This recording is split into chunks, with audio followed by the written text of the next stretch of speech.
যাদের চন্দ্রমল্লিকার চারাগুলো এখনও ছোট পটের মধ্যে রয়েছে, অর্থাৎ 4 ইঞ্চি বা 6 ইঞ্চি পটের মধ্যে রয়েছে, তারা কিন্তু এখনও রিপোর্টিং করতে পারেন। কারণ রিপোর্টিং করার যে সুযোগ সেটা কিন্তু এরপরে আর থাকবে না, কারণ ভালোই শীত পড়ে গিয়েছে। এই শীতের মধ্যেই কিন্তু কুড়ি চলে আসবে। তাই লক্ষ্য করবেন যে সমস্ত গাছগুলোর আপনি অগ্রভাগগুলোতে কেটে দেওয়ার পরে নতুন নতুন পাতা বেরোচ্ছে, কুড়ির কোনো দেখা নেই, কোনো রকমের কোনো কুড়ির কোনো অস্তিত্ব আপনি যদি এখনও না দেখতে পেয়ে থাকেন এবং শুধুমাত্র ছোট ছোট পাতা বেরিয়ে আসছে এরকম দেখতে থাকেন, তাহলে কিন্তু আপনি রিপোর্টিং করতে পারেন 8 ইঞ্চি বা 10 ইঞ্চি টবে। নির্দিষ্ট মাটি তৈরি করে এবং যে মাটিতে ফুল আসার একটা উপাদান মেশাতে হবে এবং ফুল আসার পর ফুলের রঙটা যাতে ঠিকঠাক থাকে সেদিকে লক্ষ্য করে মাটিতে এমন কিছু উপাদান মেশাতে হবে, মিশিয়ে সেই মাটি তৈরি করে আপনি 8 ইঞ্চি বা 10 ইঞ্চি টবে বসিয়ে নিতে পারেন। কিন্তু যদি দেখেন আপনার গাছে এরকম ছোট ছোট কুঁড়ি চলে এসেছে, তাহলে কিন্তু আর রিপোর্টিং করা উচিত না। যদি আপনি রাসায়নিকভাবে মাটি তৈরি করে থাকেন, তাহলে এই সময় শুধুমাত্র লাল পটাশ হাফ চামচ বা বড় টব হলে 1 চামচ পরিমাণ জলে মিশিয়ে গাছের গোড়ায় দিতে পারেন, যাতে করে গাছের কুঁড়ির সংখ্যা বাড়ে, কুঁড়িগুলোর স্বাস্থ্য ভালো হয় এবং কুঁড়ির যে রং, ফুলের যে রং সেগুলো ঠিকঠাক আসে। তো সেটাই আপনি এখন এই মুহূর্তে করতে থাকবেন। কিন্তু যদি আপনার গাছে কুঁড়ি না এসে থাকে, কুঁড়ির কোনো অস্তিত্ব না থাকে, ছোট ছোট পাতা বেরোতেই থাকে এবং আপনি অগ্রভাগ কাটতে থাকেন, কাটার মতো পরিস্থিতি থাকে, তাহলে কিন্তু আপনি রিপোর্টিং করবেন। এই যে ছোট গাছটা, এই গাছটা কিন্তু 4 ইঞ্চি পটের মধ্যে রয়েছে এবং গাছটার স্বাস্থ্য কিন্তু খুবই ভালো। পাতাগুলো খুব বড় বড় এবং গাছের প্রত্যেকটা অগ্রভাগে কিন্তু শুধুমাত্র পাতাই বেরোচ্ছে, এখনও পর্যন্ত কিন্তু কোনো রকম ফুল আসার সম্ভাবনা নেই। তো এই ধরনের গাছগুলোকে আমরা 4 ইঞ্চি বা 6 ইঞ্চি পট থেকে বের করে নিয়ে রিপোর্টিং করব বড় টবে। তো এক্ষেত্রে আমরা কিভাবে মাটি তৈরি করেছি সেটাও দেখিয়ে দিই। মাটি তৈরি করার জন্য আপনি আপনার পুরনো মাটিকে যেভাবে আপনি নতুন করেছেন বা নতুন মাটি নিয়ে যেভাবে আপনি চেলে রেখে সূক্ষ্ম দানাগুলো বের করে নিয়েছেন, সেভাবে আগে কাজটা করে নেবেন। সূক্ষ্ম দানাযুক্ত মাটি রেডি করে সাধারণত আমরা তার মধ্যে কয়েকটি মাত্র উপাদান মেশাবো। এই সময় কিন্তু নাইট্রোজেন ঘটিত উপাদান খুব বেশি পরিমাণে মেশাবো না, খুব সামান্য পরিমাণে। নাইট্রোজেনের সোর্স হিসেবে কিন্তু আমরা যে সমস্ত উপাদানগুলো মিশিয়ে থাকি সেগুলো কিন্তু এই সময় দেবই না।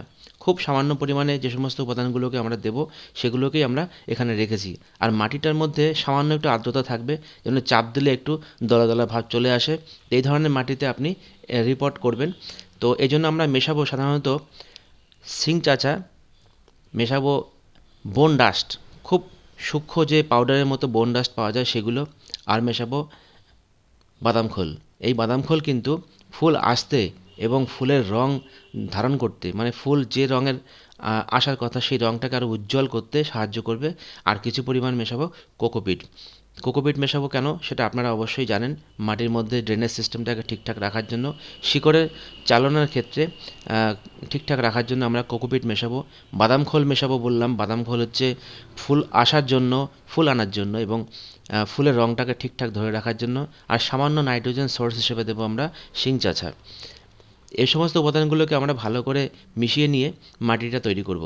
এই সময় কিন্তু আমরা কোনো রকম ভার্মি কম্পোস্ট বা গোবর সার এই ধরনের বিশেষভাবে নাইট্রোজেনের সোর্স আমরা কিন্তু দেবো না, তাহলে কিন্তু শুধুমাত্র গাছের পাতাই বেরোতে থাকবে, ফুল আর আসবে না।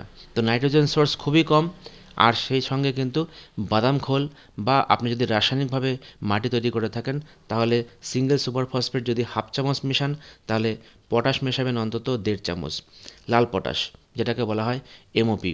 তো এমওপি বা লাল পটাশ কিন্তু ফুল আনার ক্ষেত্রে একটা গুরুত্বপূর্ণ ভূমিকা পালন করে এবং ফুলের রঙটাকে ধারণ করতেও সাহায্য করে। তো সেই জন্য বলছি, এই সময় যদি 6 ইঞ্চি থেকে বা 4 ইঞ্চি থেকে আপনি 8 ইঞ্চি বা 10 ইঞ্চিতে রিপোর্ট করেন, সেই সময় কিন্তু কখনোই নাইট্রোজেনের সোর্স যে সমস্ত সারগুলোতে বেশি পরিমাণে থাকে সেই সমস্ত সার কিন্তু ব্যবহার করা যাবে না। আর আপনাদের যে সমস্ত গাছে ছোট ছোট কুঁড়ি চলে এসেছে, সেই সমস্ত গাছে কিন্তু আপনারা চিলামিন স্প্রে করতে পারেন। চিলামিন কিন্তু আপনারা 0.5 গ্রাম/লিটার জলে মিশিয়ে গাছগুলোতে স্প্রে করতে পারেন। এতে কিন্তু প্রচুর পরিমাণে কুঁড়ি আসবে, কুঁড়ির স্বাস্থ্য ভালো হবে, ফুলের স্বাস্থ্য ভালো হবে এবং আপনার যে উদ্দেশ্যে এই চন্দ্রমল্লিকা বা অন্যান্য ফুল গাছগুলো লাগানো, সেক্ষেত্রে সেটা কিন্তু সাকসেসফুল হবে। তো সেই জন্য বলবো, যদি আপনার গাছে কুঁড়ি এসে থাকে তাহলে আপনি চিলামিন স্প্রে করতে পারেন। আপনি যে কোনো সারের দোকানে গিয়ে চিলামিন খুঁজলে ছোটো ছোটো প্যাকেটে চিলামিন পেয়ে যাবেন। তো বন্ধুরা, ভিডিওটি যদি ভালো লেগে থাকে তাহলে চ্যানেলটি সাবস্ক্রাইব করে চ্যানেলের পাশে থাকবেন এবং যদি কোনো প্রশ্ন থাকে কমেন্ট বক্সে প্রশ্ন করবেন, আমি যথাসাধ্য উত্তর দেওয়ার চেষ্টা করব। সেই সঙ্গে আমাদের ফেসবুক পেজ সবুজের ভাবনাটিকে সার্চ করে নিয়ে সেটিকে ফলো করবেন এবং তার ভিডিওগুলো আপনারা দেখতে থাকবেন। সেখানে অসংখ্য ভিডিও আছে গাছ সংক্রান্ত, বাগান সংক্রান্ত, সমস্ত রকম ভিডিও আপনাদের উপকারে লাগতে পারে বলে আশা করছি। এবং আপনাদের যদি সবুজের ভাবনা চ্যানেলটি এবং ফেসবুক পেজটি ভালো লেগে থাকে তাহলে অবশ্যই পেজ এবং ইউটিউব চ্যানেলের সঙ্গে থাকবেন। ধন্যবাদ ভিডিওটি শেষ পর্যন্ত দেখার জন্য।